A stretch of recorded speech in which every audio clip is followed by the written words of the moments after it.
Everyone, welcome to my YouTube channel TV Tele Talks में आप सभी का बहुत स्वागत है। मैं गई हूँ आपकी अपनी फेवरेट स्टोरी पॉकेट में आसमान का आज का एपिसोड लेके। आज का एपिसोड बहुत ही धमाकेदार होने वाला है। प्लीज़ वीडियो में एंड तक जरूर बने रहें।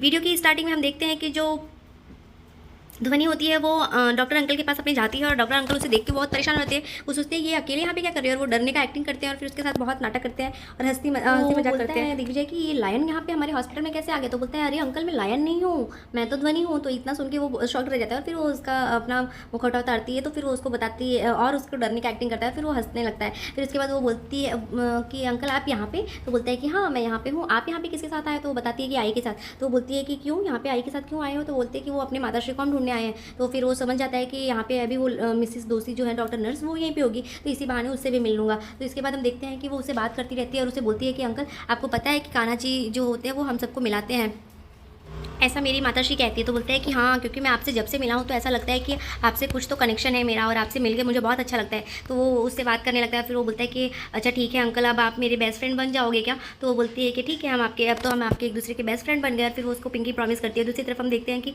वो जैसे ही उसे पिंकी प्रॉमिस करती है तो वो बोलता है कि ठीक है अब हम यहाँ पे हमेशा रहेंगे। तभी वो बोलती है कि अंकल आप मुझे चॉकलेट और लॉलीपॉप भी खिलाएंगे? तो बोलता है कि हाँ हाँ बिल्कुल मैं खिलाऊंगा तुम्हें लॉलीपॉप और चॉकलेट्स। तभी यहाँ पे हम देखते हैं वो बात करने लगता है किसी से। तो जो ध्वनि होती है वो वहाँ से चली जाती है और आई जो होती है वो उसे इशारे से कहाँ बुला चले लेती जाते हो, है। मैं आपको कितना ढूंढता हूँ। और यहाँ पे हम देखते हैं कि रानी जो होती है वो रूम में आके देखती है कि वहाँ पे आई और ध्वनि तो है नहीं। तभी यहाँ पे हम देखते हैं कि जो दिग्विजय होता है वो उससे बात करता रहता है। फिर वो उसे बोलती है कि ये सब तो मेरी आई बोलती है कि हम सब इतने बार बार ये मिलते हैं किसी से और हमारे अंदर इतनी अटैचमेंट है, वो तो सब कान्हा जी की बनाई हुई चीज़ें हैं। तभी ये देख के जो दिग्विजय होता है वो उसे ऐसा बोलता है कि ठीक है तो ये कान्हा जी ने ही हमारा रिश्ता बनाया। तब तक वो उसे अपने गोद में उठा के फिर जैसे ही वो उसे बोलता है कि फिर वो बोलती है कि ठीक है आप मुझसे पिंकी प्रॉमिस करो कि आप हमेशा साथ में रहोगे मेरे। तो वो बोलता है कि हाँ पिंकी प्रॉमिस। और फिर तभी हम देखते हैं कि जो इन्वेस्टर होते हैं वो आ जाते हैं और वो बोलते हैं कि आज रश्मि को डिस्चार्ज मिलने वाला है और आपकी टीम ने और आपने बहुत ही अच्छे से उसका ट्रीटमेंट किया है, तो उसके लिए आप लोग को थैंक यू बोलना था। और फिर यहाँ पे आई जो होती है वो ध्वनि को इशारे से बुला लेती है और वो चली जाती है। जैसे ही फिर वो इन्वेस्टर वहाँ से चला जाता है तो यहाँ पे हम देखते हैं कि दिग्विजय जो होता है वो ध्वनि को ढूंढता है कि अरे ये तो अभी यहीं पे थी, कहाँ चली गई।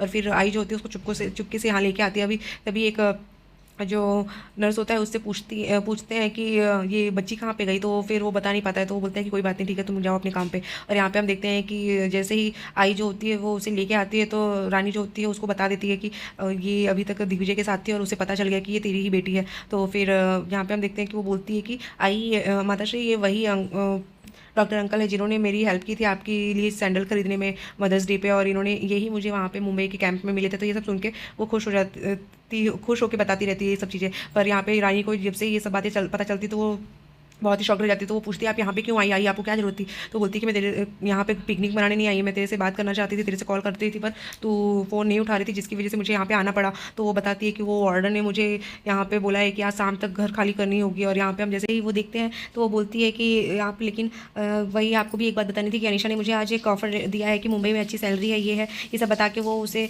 यहाँ से दूर भेजना चाहती है। तभी यहाँ पे हम देखते हैं कि पर वो ऐसा क्यों कर रही है मुझे पता नहीं चल रहा है और उसे शायद अब सच पता ही चल गया कि मैं ही रानी हूँ, इसकी वजह से वो ये सब कर रही है मुझे और ध्वनि को और दिग्विजय की लाइफ से दूर करने के लिए।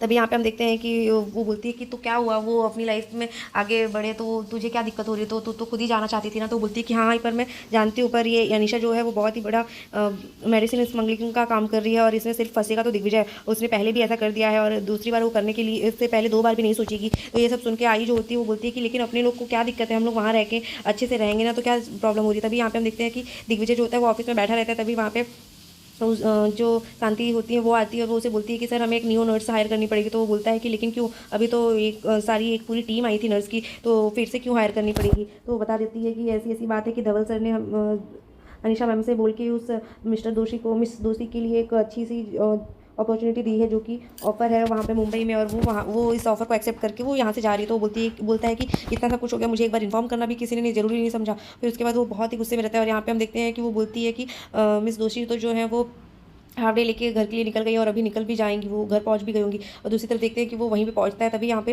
अनीशा को कॉल करके बोलता है कि तूने मुझसे क्यों बताया नहीं, और ये सब डिसीजन तो खुद कैसे ही ले सकती है। और वो बहुत गुस्से में रहता है, वही रानी है। और यहाँ पे हम देखते हैं कि जो रानी होती है फटाफट पैकिंग करती रहती है और यहाँ पे जो दिग्विजय होता है वो बहुत ही गुस्से में रहता है क्योंकि उसे ऐसा लगता है कि ये कौन है, मुझे जानना है। और यहाँ पे वो उसे बोलता रहता है। तभी यहाँ पे हम देखते हैं कि जो ध्वनि होती है वो बोलती है कि लेकिन मुझे यहाँ पे ही रहना है, माताश्री आप क्यों लेके जा रही हो, वहाँ पे डॉक्टर अंकल नहीं होंगे। तो वो बोलती है कि डॉक्टर अंकल से पहले भी हमारी लाइफ थी। तभी जैसे ही वो गेट खोलती है और यहाँ पे दिग्विजय जो होता है वो वहाँ पहुँच चुका होता है उस जगह पे जहाँ पे वो ध्वनि और रानी रहती थी। जैसे ही वो गेट खोलती है, बेल बजाने ही जाता है वो, और वैसे ही वो गेट खोल देती है तो वो देख लेता है रानी को, और रानी को देख के उसकी आंखें भर आ जाती है और दोनों एक दूसरे को देख के बहुत ही इमोशनल हो जाते हैं। पर अंदर किसी को एक गुस्सा भी भरा रहता है उन दोनों के लिए, क्योंकि यहाँ पे रानी को इस बात का गुस्सा है कि रानी को धोखा दिया था दिग्विजय ने, और क्योंकि वो अनीशा के साथ रहना चाहता था। और यहाँ पे दोनों को एक दूसरे के साथ बिताई हुई हर वो प्यारे पल याद आने लगते हैं जो उन दोनों ने एक दूसरे के साथ स्पेंड किए होते हैं। तभी यहाँ पे हम देखते हैं कि रानी भी जो होती है वो भी सारी बातों को याद करती रहती है, बट उसकी आंखों से आंसू गिरते रहते हैं, और यहाँ पे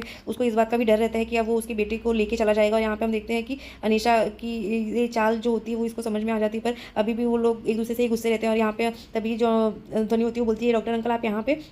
तो वो उसके पास जाता है, उसको देखता है, उसके हाथ को चूमता है और उसे बोलता है कि आप कितने साल के हो बेटा। तो वो बताता है कि 5 ईयर की, और जो ध्वनि होती है वो बताती है। फिर यहाँ पे हम देखते हैं कि जैसे ही वो इतना बोलती है वैसे ही उसे वो भी पल याद आता है कि जब मैं उसको गले लगाया था तो क्यों मुझे उसके साथ अपनापन का एहसास हुआ था, क्यों मुझे इस तरीके से लग रहा था कि ये मेरी ही बेटी है। तभी यहाँ पे हम देखते हैं कि ध्वनि जो होती है वो उसे देखती है और वो बोलती है कि क्या हुआ अंकल, आपको चोट लगी है क्या, आप क्यों रो रहे हैं अंकल।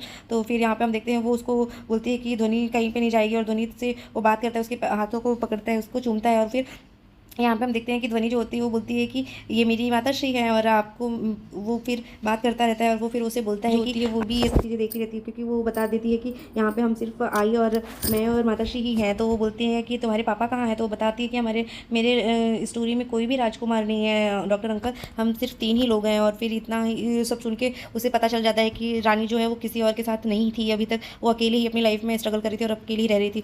तभी यहाँ पे हम देखते हैं कि जो रानी होती है वो उससे अपनी बेटी को छीन लेती है, और जैसे ही वो उसे छीन के अपने पास रखती है तो वो बोलता है कि क्या हुआ। तो फिर उसके बाद जो रानी होती है उसे आई को दे देती है कि आई आप इसको ध्वनि को संभालिए। तभी जो दिग्विजय है वो उसको साइड में लेके जाता है, उससे बात करता है और बोलता है कि तुमने इतने साल तक मुझे क्यों मेरी बेटी से दूर रखा, और क्यों ये सब किया, तुमने क्या चाहती थी, तुम मुझे क्यों खुश नहीं देखना चाहती थी। तभी वो उसका हाथ पकड़ के लेके जाती है दूर, और उससे बोलती है कि तुम इस तरीके से, तुम तो बहुत खुश थे ना अनीशा के साथ, तो तुम क्यों खुश नहीं हो पा रहे हो, तुम वहीं पे रहो ना, साथ में उसके रहो, खुश रहो। मैं अपनी लाइफ में बहुत खुश हूँ, हम और मैं, मेरी बेटी और आई, हम तीनों अपनी लाइफ में बहुत खुश हैं, और हमें ज़रूरत नहीं है तुम्हारी हमारी लाइफ में कोई भी इंटरफियर करने की। और अगर तुम्हें कुछ करना है तो स्पेशली दूर रहना मेरी बेटी से, और ध्वनि से तो बिल्कुल ही दूर रहना, मुझे ज़रूरत नहीं है। तो वो बोलता है कि ऐसा तो कभी नहीं होगा, अभी तुमने इतने साल तक मुझे मेरी बेटी से दूर रखा, तुमने मुझे इस धोखे में रखा। तभी ये सब सुन के वो उसे बहुत ही उसके ऊपर गुस्सा करती है। और यहाँ पे हम देखते हैं कि रानी जो होती है उसको भी बहुत गुस्सा आता रहता है, पर दोनों एक दूसरे के ऊपर बहुत गुस्सा करते हैं। और यहाँ पे वो बोलता है कि अब तो मेरी बेटी से कोई मुझे दूर नहीं कर सकता। और यहाँ पे हम देखते हैं कि वो उसे बोलता है कि तुम तो जानती ही हो कि मैं क्या कर सकता हूँ, अब तो तुम्हें भी देखोगी। तो फिर जैसे ही वो उसे बोलता है कि रुको मैं दिखाता हूँ तुम्हें कि मैं क्या कर सकता हूँ तुम्हारे साथ। तभी वो पुलिस को कॉल करता है, तो वो पुलिस से बात करता है कि वो मुंबई वाली लड़की मिली आपको जिसके लिए आप इन्वेस्टिगेशन कर रहे थे। तो बोलती है नहीं सर, आप अभी तक नहीं मिला। लेकिन वो बोलता है कि क्या हुआ, उसका इन्वेस्टिगेशन पूरा हो गया क्या। तो बोलता है कि नहीं अभी सर, अभी नहीं हुआ है। तो वो बोलता है कि वो जो नर्स हमारे हॉस्पिटल में काम करती थी उसको आपने कुछ बोला था ना कि वो कहीं जा नहीं सकती सिटी छोड़ के। तो फिर वो बोलता है कि यस सर, उसको हम एक्चुअली सबके दायरे में रखें तो उसे कहीं लेके नहीं जा सकते। तो फिर वो बोलता है कि ठीक है, मैं इस चीज़ का पूरा ध्यान रखूँगा, अगर वो कहीं जाएगी तो मैं सबसे पहले आपको इन्फॉर्म करूँगा। तो इस तरीके से वो उसको पुलिस को बोल के वो रोक देता है यहाँ पे। और यहाँ पे हम देखते हैं कि वो फिर अपनी बेटी के पास आता है और उसे गले लगाता है, उससे प्यार से बात करता है कि क्या हुआ अंकल, आप क्यों रो रहे हो। तो फिर वो बोलता है कि तुमने सही बोला था बेटा कि कान्हा जी ने ही हमें मिलाया है, और हम दोनों का रिश्ता कान्हा जी ने ही बनाया है कि जो इतना स्ट्रांग है कभी नहीं टूटेगा। और फिर उसको अपने गोद में उठा लेता है और बोलता है कि मैं आपका बेस्ट फ्रेंड हूँ ना, अपने मम्मा के साथ तो बहुत टाइम स्पेंड किया है अपने, अब मेरे साथ रह लोगे आप। तो बोलती है कि हाँ अंकल, मैं आपके साथ रह लूँगी। और फिर यहाँ पे ध्वनि जो होती है वो उसको बोलती है ठीक है बेटा, मैं आपको पेस्ट्री और चॉकलेट्स लॉलीपॉप सब खिलाऊंगा। तो फिर यहाँ पे हम देखते हैं कि जो रानी होती है वो उसे बोलती है कि तुम मेरी बेटी को बहकाओ मत। तो फिर वो बोलती है कि क्या हुआ माताश्री, आप क्यों ऐसा बोल रहे हो, आप दोनों क्यों इतने गुस्से में बात कर रहे हो, अंकल आपसे क्यों इतना गुस्से में बात कर रहे हैं। तो वो बोलती है कि जो दिग्विजय होता है वो बोलता है कि एक्चुअली बेटा, जो अब 2 बड़े बहुत दिनों के बाद मिलते हैं ना तो ऐसे ही बात करते हैं।